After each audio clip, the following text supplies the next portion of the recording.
Yo kama kawa bwana, wito hapa niko na wanangu hapa. Vipi leo tumeamua tupige story mbili tatu. Bwana unaitwa nani bwana? Al-Muallim Saif. Bwana kama kawa lakini fresh mzee baba. nani vile jina unakuta? Naomba hapo anafahamika kwa jina la mzee Shamube. Bwana niko na Shamube na Ali Al-Muallim Saif. Bwana mimi kitu cha kwanza ambacho nataka niwaulize hapa. Cha kwanza zaidi.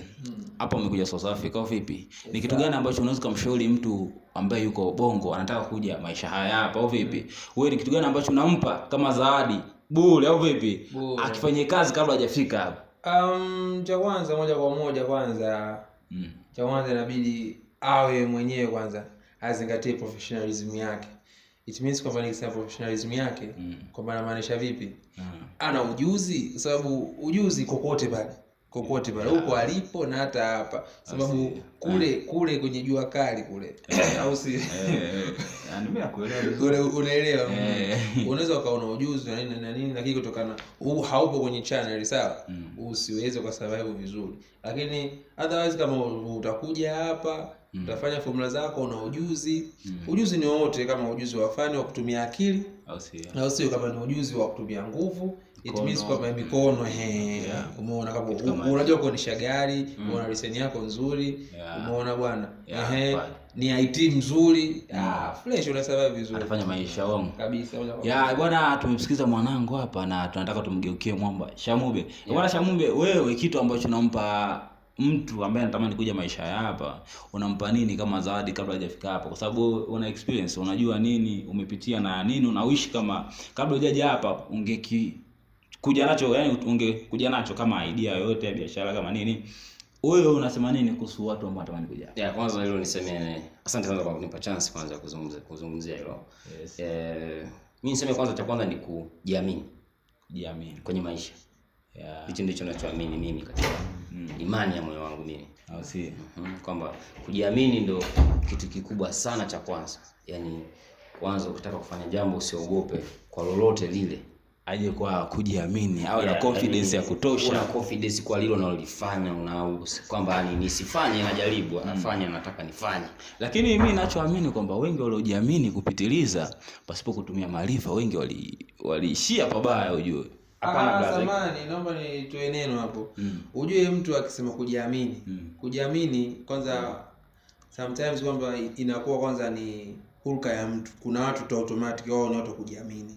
Sawa, alafu na kwa mwanaume lazima ujiamini. Yaani ukishakuwa mtoto wa kiume, kitu cha kujiamini ni kitu ambacho ni kitu cha kawaida.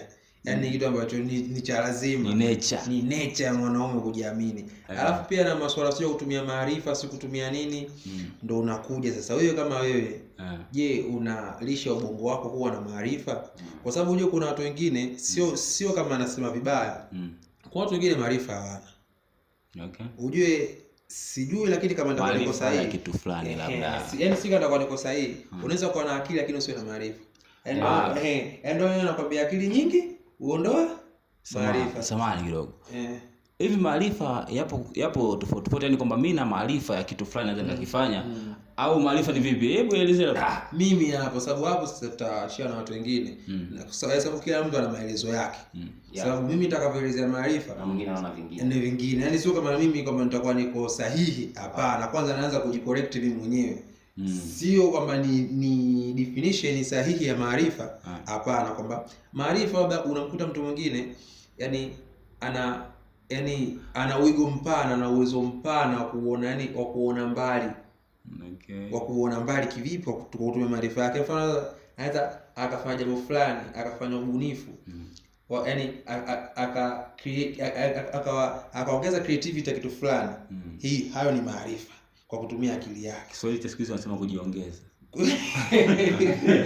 Yaani unajiongeza, jamaa anajiongeza yuko chafu sana. Sasa na wenyewe nakwambia kujiongeza kwenye hakuna ni matumizi mabaya ya nini? Ya akili. Msemo ya wenga. Bwana ngoja turudi kwa Shamube. Bwana Shamube, bado mimi sijamalizana na wewe.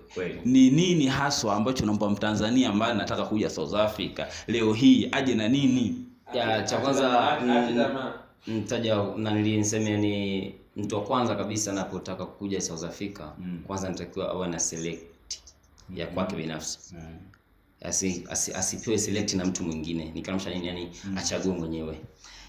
kiko hivi. Ukija unaweza usije na mtaji, inategemea. Baadhi ya watu wanakuja na mtaji, baadhi ya watu wanakuja pasipokuwa na mtaji.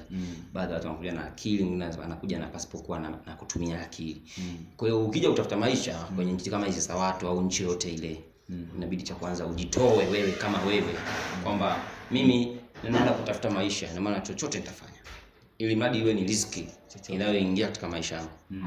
Ya kufanya msafara. Ngoja kwanza, ukitumia neno chochote mimi naona kama ni hatari zaidi. Ni kama maanisha nini? Chochote katika upande wa hali nzuri. Sio vile vitu ambavyo eti ili mradi ni chochote, kwamba ni ukiambiwa vitu haramu utafanya. Hapana. Ni maanisha ni kile kitu ambacho tunajua kwamba kina mfumo mzuri wa malipo kwako. Na usiye. Kwa kikubwa zaidi utachokutana nacho ambacho kwako ni hapa South Africa, itabidi ukifanye kwa sababu ndo hakuna namna nyingine. Yaani uwe tayari kwa kila kitu, kwa sababu umeingia pasipokuwa na connection, umeingia pasipokuwa na wewe pia kujipanga, umejitupa, tunasema umejitupa kwenye nchi za watu. Sasa kwenye nchi za watu chochote kinaweza kutokea. Bwana, kipindi ndio hapa, tumemsikiza Shamube, tumemsikiza mwanangu huyo hapa. Bwana, nataka nina swali hapa. Wanasema kuna msemo hapa South Africa unaitwa land ya Irandi. Ina maana gani? Kwa kweli sifahamu.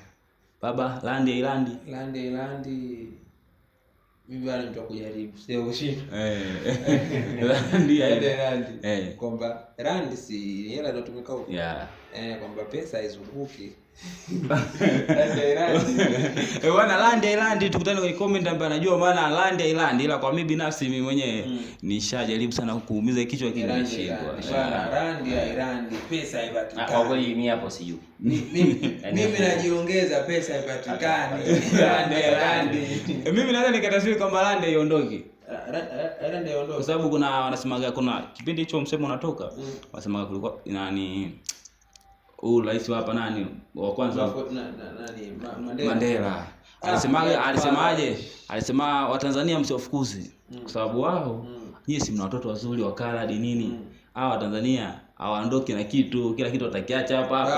Sisi na dada zenu land ya Irandi haiendi kokote.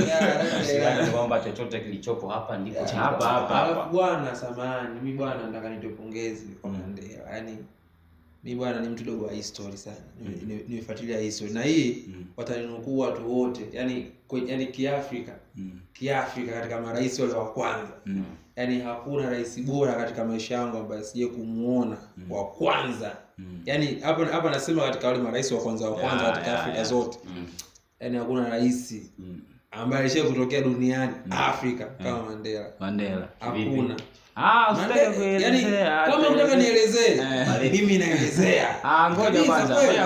Wewe rais yako bora wa miaka yote umeishi hapa duniani au unawajua hata kwenye historia ni nani? Bwana, rais bora niseme wako wengi. Wako moja, namba moja yako. Kwa namba moja kwangu mimi naweza kusema naweza kusema uongo kwa kweli. Kwa kila unajua kila mtu ameongea na madhaifu. Kuna mtu ambaye anamkubali, rais namkubali. Nikiongelea pale namkubali rais mimi. Kwanza cha kwanza namkubali rais mama kwa nchi yangu mimi. Kwa saizi namkubali. Okay. Si wa saizi, alifariki. Magufuli. Hiyo ni namba moja yako. Ndio kwamba namkubali kama nini, ni mtu fulani amenyoka sana. Bwana, mimi sasa binafsi namba moja tangu nimezaliwa nadhani mpaka nakufa Magufuli. Amenyooka ule mshua. Ni rula. Yaani bwana, kipindi niki hapa kimeisha, nadhani siku nyingine tutaonana, tutapiga story 2 3. Ciao.